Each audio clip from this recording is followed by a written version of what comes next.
ठाकुर सेवक हैं, अपने घर में सेवा विराजमान किए हुए हैं। अब जैसे आपको ठाकुर जी के दर्शन के लिए जाना है, जहां तक ठाकुर जी के दर्शन करने के लिए जाना है, हो सके तो पादुका न पहने, नंगे पैर दर्शन करने जाए।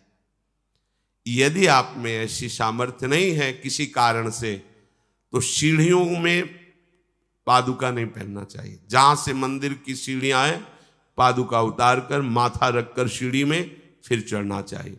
खड़ाओं या पादुका पहन करके श्री विग्रह के दर्शन करने के लिए जाने में फिर अपराध लगता है। अरे अपने मालिक के दर्शन करने जा रहे हैं, स्वामी के दर्शन करने जा रहे हैं, प्रभु के दर्शन करने जा रहे हैं, तो अपनी कुटिया से और मंदिर तक नंगे पैर जाना चाहिए। ये भावना रखनी चाहिए। भरत जी जा रहे हैं प्रभु के दर्शन करने के लिए, अयोध्या से पैदल ही चले थे, तो सुकुमार चरणारविंद तो बड़े बड़े फफोके छाले पड़ गए थे। वशिष्ठ जी ने देखा, सबने मिलकर भरत जी से कहा पालकी पे बैठ जाइए। तो उन्होंने कहा हाँ, मेरे प्रभु यहाँ नंगे पैर चले हैं और मैं पालकी पे बैठ जाऊं? उचित तो यह है कि अपने प्रभु के दर्शन के लिए मैं जा रहा हूं, तो जहां जहां प्रभु के चरण पड़े वहां मेरा शीश पड़े, अर्थात सिर भर जाऊं। उचित मोरा सबते सेवक धर्म कठोरा, यहां मैं सर के बल चल के जाऊं पर असमर्थ हूं। तो आप कह रहे हैं पैर में छाले पड़ गए, आप सवारी में बैठ जाइए, ऐसा नहीं हो सकता। तो अपने प्रभु के दर्शन करने के लिए जब जाए तो हो सके, सामर्थ्य हो तो पादुका न पहने, कोई खड़ाऊं चप्पल जूता आदि ना पहने। अगर पहने हैं तो बस सीढ़ी तक ही पहन कर जाए, ऊपर सीढ़ियों के नहीं।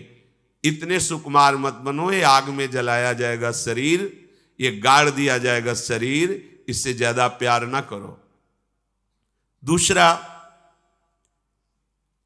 प्रभु के जो उत्सव हैं, कृष्ण जन्माष्टमी, राधा अष्टमी और भी जो भागवतिक उत्सव हैं, यदि आप अपने आराध्य देव का उत्सव नहीं मनाते हैं तो ये सेवा अपराध है, मनाना चाहिए।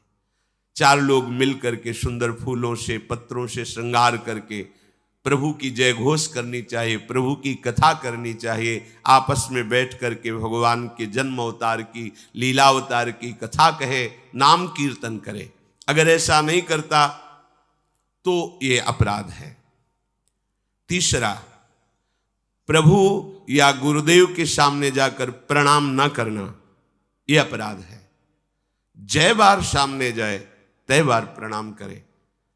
अगर आप अस्वस्थ हैं, आपका शरीर काम नहीं कर रहा, तो हाथ जोड़कर सर झुका दीजिए, नहीं तो पंचांग या साष्टांग प्रणाम कीजिए। जय बार गुरुदेव से मिले, जय बार प्रभु के श्री विग्रह के सामने जाए, तय बार प्रणाम करें। अगर अपनी कुटिया में भी प्रभु विराजमान है तो जय बार उनके सामने, इससे दासत्व पुष्ट होता है, प्रभु की कृपा प्राप्त होती है, प्रणाम करें। चौथा, यदि आप अपवित्र हैं, शौच में गए हैं और वहां वैसे ही वस्त्र पहने हुए जिसमें आपने शौचालय में प्रवेश किया, शौच किया, उन्हीं वस्त्रों से अपवित्र दशा में प्रभु के सामने नहीं जाना चाहिए। इसीलिए हमारी बुद्धि मलिन हो जाती है, कोई सिद्धांत समझता ही नहीं है। जो शौचालय है उसमें उतने ही वस्त्र पहन कर जाएं जितने हम धो सकते हैं। अगर आपको बार बार शौच लग रही है तो आप कमर से जरूर स्नान करें, यहाँ से हाथ धो लीजिए, कुल्ला कीजिए, नाक आंख कान इन छिद्रों को पवित्र कीजिए और वही वस्त्र पहनिए, या उनका हो, नहीं तो जो अन्य वस्त्र हैं, आजकल तो सुविधा है, कोई बाहर तो जाना नहीं होता, वस्त्र उतार दीजिए, उतना पहनिए जितना धो सकते हैं। यदि आप ठाकुर सेवक हैं, भजन करने वाले हैं, ये पवित्रता नहीं रखेंगे तो जहां जो कुछ भी छुएंगे सब अपवित्र हो जाएगा, और अपवित्र बुद्धि भगवान में नहीं लगती, ओ मलिनता छा जाती है। अब ये आज का जो नया समाज है, शास्त्र पवित्रता को जानता ही नहीं है तो स्वीकार क्या करेगा, और बिना पवित्र हुए हमारे विचार पवित्र नहीं होते।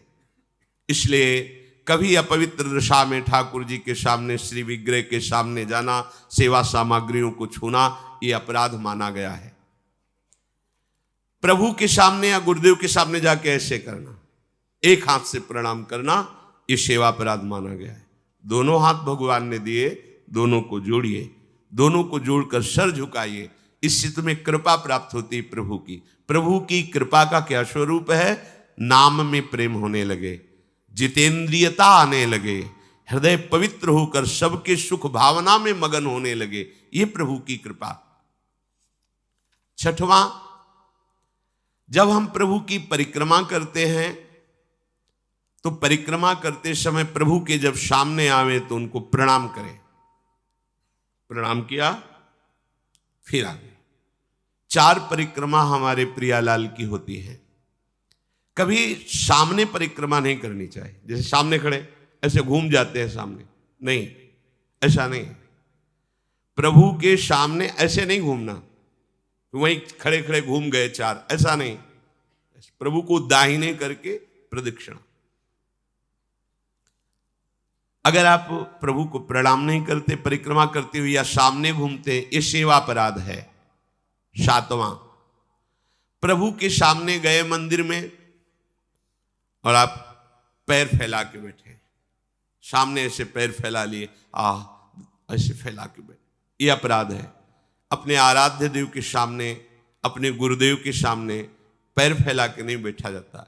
यदि आपके पैरों में कोई दोष है तो उतनी देर ही रुकिए जितनी देर आप खड़े दर्शन कर सकते हैं, सामने से हट जाइए, सामने पैर नहीं होने चाहिए आपके। 8वां, प्रभु के श्री विग्रह के सामने दोनों घुटनों को ऊंचा करके अपने हाथों से लपेट कर बैठना, ऐसे ऐसे घुटने दोनों खड़े करके ऐसे जैसे बांध कर ऐसे ऐसे बैठना सेवा अपराध है। प्रभु के श्री विग्रह के सामने, अब जैसे मंदिर में गए, थके हैं आप, दीवार में उड़क करके ऐसे सो, यह अपराध है। प्रभु के श्री विग्रह के सामने उतनी देर ही टिको, बस जितनी देर आप सावधान है, नहीं बाहर निकल जाओ, एकांत सेवन करो। श्री विग्रह के सामने उतनी देर ही। दर्शन करने गए, केवल आपकी दृष्टि नख शिखलो अंग माधुरी, प्रभु की केवल दर्शन कर रहे, आंख बंद कर ली, ध्यान किए, फिर दर्शन, फिर ध्यान। जब मन देखा कि चंचल होने लगा, नेत्र झुकाए, प्रणाम किया, मंदिर से बाहर हो गए। किसी से वार्ता नहीं। प्रभु के श्री विग्रह के सामने उनके चरणामृत और प्रसाद को छोड़कर अन्य नहीं पाना। प्रसाद मिला तो पा गए, चरणामृत मिला तो पी लिए। इसके अलावा ऐसा नहीं कि अब जगह है, प्रभु हैं, चलो और कुछ नहीं। वहां कोई खाना पीना, कोई व्यसन, ये अपराध है। प्रभु के श्री विग्रह के सामने बैठकर बात करना और उसमें झूठ बोल देना, ये दोनों अपराध हैं। प्रभु के दर्शन करने के लिए जब जाइए तो बोलिए मत किसी से, और कैसे हो, क्या है, कुछ नहीं, शांत, राधा राधा राधा। भैया बात करनी तो बाहर मिलना, यहाँ नहीं, यहाँ हम दर्शन, आप भी दर्शन कीजिए और हट जाइए उससे। अगर कभी कोई अपना पूज्यजन, बड़ा जन है, हमसे बात कर रहा है, उसको कैसे कहें कि आप हट जाइए? तो जितनी बात हो भागवतिक हो और सत्य हो, क्योंकि वहां सत्य साक्षी देने की नहीं, प्रभु विराजमान है। वहां का झूठ तुम्हारे पुण्यों को नष्ट कर देगा। पहले भी जब कोई बात सत्य कहलानी होती थी तो कहा जाता था मंदिर में चढ़ के बोल दो, फिर हम दोबारा तुमसे नहीं पूछेंगे। वो हाँ चलो, तो मंदिर में बोल रहा है मतलब सत्य बोल रहा है। प्रभु के सामने झूठ बोलना या अन्य वार्ता करना, यह अपराध है। प्रभु के श्री विग्रह के सामने जोर जोर से किसी को बुलाना, ए जोर से आवाज नहीं, स्वामी विराजमान है। अगर किसी को बुलाना भी है, इशारे से समीप जाके स्पर्श करके चलो दर्शन करो। प्रभु के श्री विग्रह के सामने आपस में प्रापंचिक बात करना, अगर बात ही करनी, आज देखो कितना सुंदर मोर मुकुट है, आज देखो कितना सुंदर प्रभु का हार है, आज देखो कैसे मकराकृत कुंडल है, आप देख रहे हो, प्रभु ऐसा लग रहा है मुस्कुरा रहे हैं, प्रभु देख रहे हैं। बस उनके विषय की बात करो तो करो, अन्यथा मौन। प्रभु के श्री विग्रह के सामने लड़ाई झगड़ा कर देना, अगर आप बिहारी जी के सामने, राधा वल्लभ जी के सामने, राधा रमण जी के सामने कोई आपको धक्का दे रहा है, कोई आपको कटु व्यवहार कर रहा है, आप चुप रहिए, आपको प्रतिकार नहीं करना। मालिक हैं, वो देख रहे हैं, बिल्कुल शांत रहिए, बहुत बड़ा हिसाब हो जाएगा आपका, जन्म जन्मांतरों के अशुभों का नाश हो जाएगा। और अगर लौट कर आपने गाली दे दी और थप्पड़ मार दिया तो ये कलह आपके पुण्यों का नाश कर देगी। बहुत सावधानी से भगवत दर्शन किए जाते हैं। प्रभु के श्री विग्रह के सामने किसी को किसी भी प्रकार से पीड़ा देने की भावना कर लेना, भावना भी नहीं करनी पीड़ा देने की, प्रगट में देने की तो बात जाने दो। नहीं नहीं, प्रभु मानो आपने को कोई पीड़ा पहुंचा है तो प्रभु आप सर्व सामर्थ्यशाली, इसकी बुद्धि शुद्ध कर दो, इसका मंगल हो जाए। तो उसकी शुद्ध होगी कि नहीं, उसका मंगल होगा कि नहीं, प्रभु जाने, आपका मंगल हो जाएगा, आपकी बुद्धि शुद्ध हो जाएगी। प्रभु के श्री विग्रह के सामने किसी को आशीर्वाद देना, आप प्रभु के दर्शन करने गए, कोई आपको प्रणाम कर रहा, खुश रहो, जय हो जय, नहीं, देखना भी नहीं उधर, सीधे प्रभु की तरफ देखो। वहां कोई भी कहीं भी किसी को भी प्रणाम करे, प्रणाम प्रभु को हो रही है, आप बिल्कुल ये मानकर कि मेरे को प्रणाम कर रहा है उसको आशीर्वाद, बिल्कुल नहीं, प्रभु की तरफ केवल देखें। अगर किसी को ऐसे तो वो अपराध बनता है। प्रभु के श्री विग्रह के सामने किसी को गाली देना, निष्ठुर वचन बोलना, ये अपराध है। प्रभु के श्री विग्रह के सामने कंबल से शरीर ढक करके वहां बैठना, ऐसा। ये जो हमारा भजन करते हुए, सेवा करते हुए मन कठोर होता है, प्रेम में नहीं डूबता है, हमसे गलतियां होती रहती हैं। प्रभु के श्री विग्रह के सामने बैठ करके दूसरे की निंदा कर देना, ऐसा होता है। जैसे श्री जी के सामने बारंडा है से जहाँ समाज होती, वहाँ बैठे हैं, अब घंटों बैठे हैं, अब आपस में चर्चा कर रहे हैं अमुक की, ये अपराध है। एक की प्रशंसा, एक की निंदा, और प्रभु सामने बैठे हैं। बिल्कुल वहाँ बैठना है तो मंत्र जप करो, नाम जप करो, या पद गान करो जिनमें उनकी लीलाओं का गायन किया गया है। प्रभु के श्री विग्रह के सामने किसी को हाथ जोड़कर उसकी बड़ाई करना नहीं, प्रभु के सामने नहीं। कि आपने तो बड़ी कृपा की, उस दिन वहां मिले, ऐसा कुछ नहीं। ये सावधानी रखनी है तो सावधान रहना चाहिए। प्रभु के श्री विग्रह के सामने हंसी मजाक, अश्लील शब्दों का उच्चारण करना, एक दूसरे से हंसी मजाक कर रहे हैं, सेल्फी ले रहे हैं, ये सब नाटकबाजी नहीं तो आए हो धाम में कृपा प्राप्त करने के लिए और बन जाएगा अपराध। प्रभु के श्री विग्रह के सामने अधोवायु आदि का त्याग करना, ऐसा कुछ है, एक झलक लीजिए, बाहर जाइए, वहां मर्यादा है। ये कोई ऐसा नहीं कि मनोरंजन का स्थान हो, इन्हीं की कृपा से हमारा जीवन सत मार्ग में चलता है। और आपसे सच्ची कहते हैं, ये हमारे प्रभु राधा वल्लभ लाल जी, बांके बिहारी लाल जी, राधा रमण लाल जी, ये मूर्तिकार की रचना नहीं, साक्षात प्रिया प्रीतम है। हमारी भावना नहीं बन पा रही इसीलिए है, नहीं तो इनके इशारे होते हैं, ये मुस्कुराते हैं और जो आप बात करोगे उसका उत्तर आपको मिल जाएगा, आपके ही हृदय में बैठकर उत्तर दे देंगे। कई बार ऐसी प्रभु की तरफ से इशारे होते हैं कि साक्षात प्रभु विराजमान है, बस आपकी भावना जाकी रही, भावना जैसी प्रभु मूर्ति देखी तिन तैसी।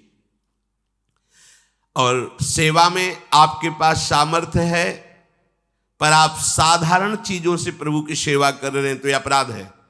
जैसे एक दिन कहा था कि ठाकुर जी के सामने तो चिरौरी रखवा दी, और आप पूरा परिवार पकौड़ी हलवा से बाल भोग कर रहे, ये अपराध है। ऐसा नहीं। यदि आपके पास नहीं है तो बाजरे की आधी रोटी से ठाकुर जी प्रकट हो गए धन्ना जी के यहां। प्रभु को नहीं चाहिए, वो तो विश्व का भरण पोषण करने वाले स्वयं विश्वात्मा हैं। पर यदि आपके पास है तो उत्तम उत्तम भोग लगाइए, उत्तम उपचारों से प्रभु की सेवा कीजिए। ऐसा नहीं कि आप अपने लिए वस्त्र बहुत महंगे लाते हैं और प्रभु के लिए ऐसे साधारण कपड़े ले आए, अपने लिए अच्छी भोग सामग्री प्रभु के लिए ऐसे दुकानों में है। सुपारी किसके लिए लेना है? आपको खाना है तो अच्छी क्वालिटी की रखिए, और अगर पूजा के लिए लेना है तो जो कोई खाएगा नहीं वो रखी पूजा वाली, सूखे नारियल पूजा के लिए, टून का कपड़ा पूजा के लिए, ये ऐसा नहीं होना चाहिए, ये सेवा अपराध है। अपने बच्चे को कैसे आप रखते हैं? देखिए, आप बाहर भी जाते हैं तो एक बोतल में दूध रखते हैं, थोड़े से कुछ खान पान के साथ, बच्चा है, ऐसे ही अपने ठाकुर जी को समझिए, वो आपके लाडले हैं। जो आप जल पिलाओगे वो जल पिएंगे, जो आप भोग लगाओगे भोग लगाएंगे। सेवा विग्रह में प्रभु आपके अधीन है। अगर सेवा विग्रह में आपने ऐसा बर्ताव किया जो नहीं होना चाहिए तो आपका हृदय कठोर हो जाएगा, आपकी भक्ति बाधित हो जाएगी। वैसे भी आसक्ति होनी चाहिए। जो सेवा विग्रह आपको प्राप्त हुआ उसमें आसक्ति होनी चाहिए। अच्छे से अच्छे पदार्थ देखकर मन ललचा जाए कि मेरी सामर्थ्य तो नहीं, पर अगर सामर्थ्य होती तो आज प्रभु को ये भोग लगाते, आज प्रभु को ये पहनाते, तो आप ये समझो आपको उसका फल मिल गया। चढ़ा नहीं पाए, समर्पित नहीं कर पाए, पर उसका फल आपको मिल गया, क्योंकि आपने विचार किया ना, भावना की ना, और प्रभु भाव ग्रहण करते हैं। प्रभु को बिना अर्पित किए किसी भी वस्तु को खाना पीना यह सेवा अपराध है। यदि आप गुरु मंत्र लिए हो, ठाकुर सेवा विराजमान किए हो और आप बिना अर्पित किए पाते हैं तो अपराध है। एक बार नंदगांव ब्रज भक्तों के चरित्र में है, अगर आप बिना भोग लगाए पाते हैं, बिना भोग लगाए जल पीते हैं, जल भी पीना है तो आप अपने गुरुदेव का स्मरण करके नाम लेकर ही जल पीजिए, उनको भाव से अर्पित करके। भोग पाइए तो अर्पित करके। अगर आप अर्पण नहीं करते तो इसमें अपराध बनता है। ये आपकी बुद्धि को भ्रष्ट कर देगा, मलिन कर देगा। बिना भोग लगाए कुछ नहीं पाना। अगर ऐसा नियम रखोगे तो तुम्हारी बुद्धि रोज का रोज भक्ति के रंग में रंगती जाएगी, हृदय द्रवित हो जाएगा। बिना अपने आराध्य देव को अर्पित किए हुए कुछ भी नहीं स्वीकार करना। अगर हमें वस्त्र भी पहनना है तो पहले प्रभु को अर्पित करना है। अगर ऐसी भावना रखोगे तो बहुत जल्दी प्रभु कृपा करके अपनापन आपके हृदय में प्रकट कर देंगे। जो सबसे बड़ी सिद्धि है कि श्री जी हमारी, लाडली जो हमारी, ये भाव आ जाना, हमारे माई श्यामा जू को राज, ये सबसे बड़ी सिद्धि हृदय में आ जाना। जैसे मीरा जी कहते, मेरे तो गिरधर गोपाल दूसरो न कोई। प्रभु को निवेदन किए बिना कोई भी वस्तु खाना पीना ये सेवा अपराध है। और जो ऋतु में सबसे सुंदर फल है, जो अनुकूल मौसम के है, वैसे ही सेवा करनी चाहिए। सर्दी है, थोड़ा गुनगुना जल, वो पदार्थ भोग में लगाएं जो सर्दी दूर करते हैं, क्योंकि आप जैसी भावना करेंगे प्रभु वैसा ही आपको अनुभव कराएंगे। अब कोई कल पूछ रहा था कि पानी बदलना चाहिए क्या प्रभु के लिए? एक गिलास में रख दिया, 24 घंटे ऐसे रखा है, उसको बदलना चाहिए, ये सेवा हो रही क्या? अरे भाई, पानी थोड़ी रखने के लिए है, वो तो समय समय से पिलाना है। और जब शयन कराते हैं तो 2 लड्डू रख दिए, जल रख दिए। जब उत्थापन किए तो उस प्रसाद को विराजमान प्रसादी स्थान में किया, फिर नवीन भोग लगाया उत्थापन का। ऐसे थोड़ी कि सुबह चिरौरी और पानी रख दिया और शाम तक वैसे रखा हुआ है, ये सेवा नहीं कहते, तो प्रमाद स्थिति है। देखो, गांव गली की सेवा वाली बात अलग है, यहां प्रेम की उपासना की बात है, शरणागति की परिपक्वता की बात है। सुंदर सुंदर फल वस्तुएं आई और आपने उनको पा लिया एक लेके, और फिर कहा कि भोग लगा देना, यह अपराध है। अब इसी में एक सावधानी की बात बता रहे हैं। गिरिराज जी की दंडोती परिक्रमा सदगुरुदेव भगवान के साथ लगा रहे थे। जब मानुषी गंगा में पहुंचे तो वहीं पास में सहतूत बिक रहे थे। महाराज जी ने कहा, श्री जी की इच्छा है, सहतूत लाओ। सहतूत लाए, वो इतने इतने खटमिठे से होते। मानुषी गंगा में उनको धोए, महाराज जी ने भोग पात्र में रख करके इतने दिए। बोले पाओ। महाराज जी श्री जी को, बोले ऐसे थोड़ी श्री जी को पवा देंगे, पहले बताओ खट्टे तो नहीं ज्यादा। तो कहा, महाराज जी अपराध तो नहीं लगेगा। बोले देखो, हमारे यहाँ प्रेम की उपासना है, हम हर वस्तु को पहले स्वयं चख के देखते हैं। अगर हमारी लाडली जी के लायक नहीं तो हम भोग नहीं लगाएंगे। अब ये ज्ञान तो हमें पहले था नहीं, क्योंकि पहले था कि बिना भगवान को प्रभु को अर्पित किए हुए एक किनका भी नहीं, क्योंकि सबसे पहले प्रभु। लेकिन ये इससे भी श्रेष्ठ बात है, हमारे लाडली लाल को कहीं ऐसा कोई भोग न लग जाए जो दुखद हो, तो हम पहले कढ़ी चावल रोटी सब सामग्री बनी। अब हम देखेंगे, पहले एक चम्मच निकाले, अलग लिए, हाँ कढ़ी ठीक है, बहुत सुंदर, ठीक, आज थोड़ा नमक कम है, थोड़ा सा और मिला देते हैं, या चीनी कम है खीर में, थोड़ा सा और मिला, फिर हाथ धोया, आचमन किया, फिर वहां से उसको ठीक किया और फिर भोग लगाया। ये प्रेम की उपासना की। यहां जो बात कह रहे कि अच्छे अच्छे फल लेके उठाए खा लिया, हाँ, अपने स्वाद बुद्धि से अपने उदर पर पोषण के लिए यदि आपने ले लिया है, तो अब आपने कोई भोग सामग्री, लड्डू या पेड़ा रखे हुए हैं श्री जी के लिए, रोज भोग लगता है, और डिब्बा को खोला है, प्यास लगी है, एक पेड़ा लिया, पानी लिया, और वो अमनिया नहीं रह गया। अब आपने ले लिया, पहले तो अपराध लगा कि आपने अमनिया पाया, दूसरा सारा वो पदार्थ जो रखा था वो सब बेकार हो गया, श्री जी के भोग लायक नहीं। बहुत होश में, सेवा में। प्रभु के श्री विग्रह के सामने पीठ करके बैठ जाना, सामने श्री जी विराजमान है तो उनके सन्मुख होकर के बैठिए या साइड में बैठिए, ठीक उनके सामने पीठ नहीं होनी चाहिए। प्रभु के श्री विग्रह के सामने किसी को प्रणाम करना, जैसे श्री जी के दर्शन करने राधा वल्लभ जी के गए हैं तो आंख बचाइए, किसी को आंख ना मिलने पावे, बड़ा छोटा कोई भी, बस मन से सबको प्रणाम, बस सीधे प्रभु से आंख मिला लीजिए। अगर वहां गुरु जी पधारते हैं या गुरु स्वरूप महापुरुष कोई पधारते हैं तो श्री विग्रह के सामने से हट जाइए और दूर हो करके फिर उनको लक्ष्य करके प्रणाम कीजिए, पर सामने नहीं। जैसे ऐसे सामने दर्शन कर रहे हैं तो उसमें हम प्रणाम करेंगे तो उनकी दृष्टि हमारी तरफ आएगी, तो हमारे द्वारा ये बाधा पड़ गई उनकी एकाग्र। और दूसरी बात, शास्त्र मर्यादा भी है प्रभु के साथ। अगर आप प्रणाम करते हैं तो कई बार हमने देखा है कि जैसे सदगुरुदेव भगवान दर्शन कर रहे हैं तो हिम्मत ही नहीं थी कि प्रणाम कर लो, क्योंकि उन मतलब वो उनकी कृपा से मन पर इतना शासन था, बिल्कुल पीछे साइड में उनके सामने जाने की, क्योंकि वो आंख जब मिल रही तो फिर बीच में नहीं। जैसे कभी अचानक ऐसा प्रणाम मुद्रा में हुए तो बाहर निकल के कह दिया कि श्री जी के इस दरवाजे से लेकर उस दरवाजे के बीच में कभी भी ये व्यवहार वृत्ति नहीं होनी चाहिए, ये प्रणाम नमस्कार, ये बातचीत लेना देना बिल्कुल नहीं, चाहे हम हो या कोई हो। तो अब उनका आदेश, तो ऐसे नेत्र से प्रणाम किया अपने दर्शन। श्री जी के सामने, श्री विग्रह के सामने किसी को प्रणाम ना करना, श्री जी के सामने प्रणाम ना करवाना और प्रणाम ना करना, केवल श्री जी को प्रणाम करना। हाँ, गुरुदेव हैं तो उनको मानसिक प्रणाम करें, लेकिन उनसे भी प्रार्थना करना, बातचीत करना, कोई सलाह लेना या कोई चर्चा करना निषेध किया जा रहा है। कुशल प्रश्न, उनका स्तवन आदि, क्योंकि उनको विघ्न पड़ेगा।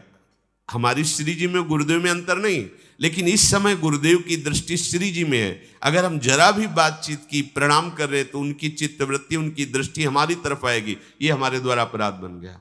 हम उनको सुख प्रदान करने के लिए हम छुप जाएं कि वो हमें देखे भी ना और वो श्री जी को देखे। अपने मुख से अपनी प्रशंसा करना, ये सेवा अपराध के अंतर्गत है। सेवक को कभी स्वामी के सिवा किसी की प्रशंसा नहीं करनी चाहिए, ना अपनी ना पराये की, केवल अपने आराध्य देव की बात। किसी की भी निंदा करना बिल्कुल नहीं, ये तो घोर अपराध वृत्ति है। पर निंदा के किए ते आवत नहीं कछुहात, मूर्ख पर्वत पाप को ले चल अपने साथ। अगर हम किसी की निंदा कर रहे हैं तो उसके सारे पाप हमारे पास आ रहे हैं, ये आप सच्ची समझ लीजिए। बिना पाप कर्म किए पाप का बोझा आपके माथे पे लद जाएगा यदि आप किसी की भी निंदा करते। काहे को इतना बड़ा घाटा करते हैं? तो निंदा तो नहीं करते पर सुन लेते हैं, कोई कहता तो दोनों का एक ही फल है, कथन श्रवण का एक ही फल है। जैसे एक पाप आचरण कर रहा है और एक पापाचरण की प्रेरणा दी है, जाओ ऐसा कर लो, और एक कहां जा रहे हो, ऐसा करने जा रहे हो, हाँ ठीक है करो, तीनों को बराबर दंड मिलेगा। कर्ता, प्रेरक अनुमोदन, अनुमोदन, हाँ हाँ ठीक है, प्रेरक, हाँ ऐसा कर दो। और वो जो करता, चाहे शुभ कर्म हो, तीनों को बराबर फल मिलेगा। अच्छा कहाँ जा रहे हो? परिक्रमा। अरे भाई बड़े भाग्य की बात है, वृंदावन की परिक्रमा देना, अवश्य लगाओ, नाम जप करते हुए लगाना, पूरा परिक्रमा को उसको फल मिलेगा। अच्छा बैठे क्या कर रहे हो? 2-3 घंटे आप ऐसे बातचीत में नाम कीर्तन करते हुए परिक्रमा लगाओ ना वृंदावन के। चलो छाह लगाते, ये प्रेरणा हुई, वो अनुमोदन हुआ और वो परिक्रमा लगा रहे, तीनों को बराबर फल मिलेगा। ऐसे ही पाप कर्म में है, कर्ता, प्रेरक, अनुमोदन, तीनों को बराबर दंड मिलता है। ये हुए 32 अपराध सेवा के। और 32 उप अपराध, राजा के अन्न का भक्षण करना उप अपराधों में आता है। यदि वो वैष्णव नहीं, भगवत प्रेमी नहीं है, तो राजअन्न को निषेध माना गया है। अंधेरे में श्री विग्रह को रखना, जहां श्री जी विराजमान है वहां एक दीपक ही चाहे जल ले, लेकिन जलना चाहिए, प्रकाश रहना चाहिए। अगर प्रभु शयन भी कर गए तो भी एक दीपक जलना चाहिए। अब तो दीपक की बात ही क्या है, अब तो लाइट व्यवस्था है, तो छोटा सा प्रकाश का ऐसा। जो गुरुदेव ने नियम दिए हैं, उन नियम के अनुसार आपकी दिनचर्या होनी चाहिए। मनमानी नहीं, ये मनमानी दिनचर्या का फल होगा गुरु की प्राप्ति, पर भगवत प्राप्ति होगी गुरु प्रदत्त दिनचर्या से। प्रभु के मंदिर में उत्साह पूर्वक प्रभु की सेवा करना, घंटा नाद करना, शंखनाद करना, मृदंग नाद करना, ऐसा। कोई भी अभक्ष वस्तु प्रभु को निवेदन करना ये निषेध है। भगवान ने सब बनाया है तो भगवान को सब हम तो प्याज लहसुन का भी भोग लगा देते, कुछ लोग कहते हैं ये अपराध है। बिल्कुल नहीं। सात्विक भगवान ने आदेश किया है, सात्विक वस्तुओं का भोग लगाइए, इसीलिए निषेध किया जाता है, आप ये मत खाइए, आप ये मत खाइए। अरे क्या है, इतनी सी जिह्वा है, यहां से स्वाद खत्म है, यहां से स्वाद है नहीं, केवल इतनी जिह्वा में जितनी देर रहेगा उतना ही स्वाद है। काहे को इस दुष्ट को इतना चंपल बना दो कि दूसरों का हत्या करके मांस खाने के लिए राजी हो जाए, दूसरों के जीवन को नष्ट करने वाली बना दे। ये स्वादेंद्री, रसेंद्री, इसको, ये बड़ी दुष्ट है, इसको शासन में रखो। कुछ नहीं होना, बस इतने से यहां गया, घाटी के नीचे माटी मल बन गया, कुछ नहीं है, बाहर है तो बेकार, बस उतने ही में स्वाद है। ये आज तक तृप्त नहीं हुआ, जीवन हो गया इसको खवाते हुए। किसी और का जूठन अपने प्रभु को भोग नहीं लगाना चाहिए। सब भगवत स्वरूप है, पर जैसे अपने प्रियालाल को भोग लगाना है, बोले वहीं और भी भगवत स्वरूप विराजमान, उनके आगे थाली करके फिर ले गए प्रियाल, यह अपराध है। एक तो अपने आराध्य देव का अनन्य होना चाहिए, और अपने प्रियालाल का भोग चाहे जो कोई पाले, लेकिन किसी और का अपने प्रियालाल को भोग नहीं लगता है। सर्वोपम नवनिवृत्त निकुंज विहारिणी बिहारी जू का। अब जैसे कोई भोजन आदि बना है और उसको कोई भी जूठा कर दे, कोई भी बच्चा या कोई भी, कैसे उसे प्रभु को हम भोग नहीं लगा सकते। और सेवा करते समय बोलना मना है। जैसे श्री जी को आप स्नान करा रहे हैं, श्रृंगार कर रहे हैं, तो या तो पद गाइए या नाम कीर्तन कीजिए या मंत्र जप कीजिए। बातचीत करते हुए सेवा नहीं, ये अपराध है उप अपराधों में। इतना पाइए कि सेवा पूजा करते समय बार बार वो अधोवायु हो, ये सब, इसीलिए साधक की तरह भोजन पाता है। किसी से छीन करके जबरदस्ती प्रभु की सेवा पदार्थ लाना ठीक नहीं है। श्रद्धा से दिए गए पदार्थ से ही भोग लगे। देखो भगवत मार्ग में टैक्स नहीं लगता। जो सच्चा भगवत मार्ग में कहीं किसी में टैक्स नहीं है। ये हमारी अलबेली सरकार है, सब फ्री। हाँ तुम्हारी श्रद्धा है, एक फूल रख दिया, एक फल रख दिया, वो आपस में भोग लगाकर प्रसाद रूप से सेवा में आ जाए। ये करो तो इतने रुपया, यहां पर्चा भरो तो इतने रुपया, यहां तो इतने रुपया, तो वो रुपये ही है, सत्य मार्ग नहीं है। सत्य मार्ग श्रद्धा का विषय होता है, टैक्स का राजकीय मार्ग होता है। टैक्स राजकीय मार्ग में लिया जाता है, भागवतिक मार्ग में श्रद्धा चलती, श्रद्धा पूरा तन मन प्राण सर्वस्व समर्पण, ये मार्ग है। इसमें कि हमने इतने भर दिए हैं रुपए पर्चे में, अब हमको ऐसी जगह मिलेगी, वहां बैठेंगे, सुविधा मिले। यहां रुपए से जगह सुविधा और कृपा नहीं मिलती।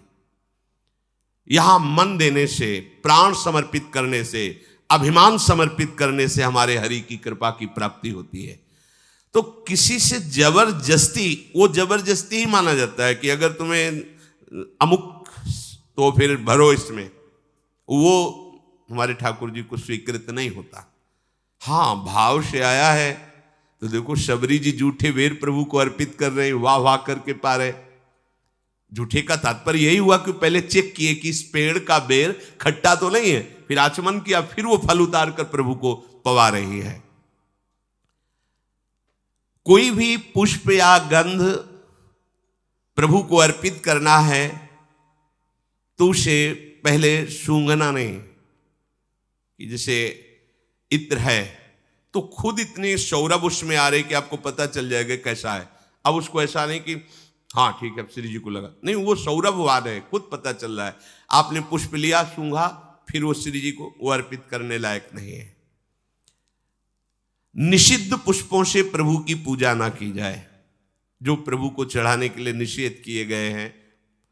अब जैसे एक प्रभु को निषेध होते हैं तो दूसरे प्रभु को स्वीकार होते हैं।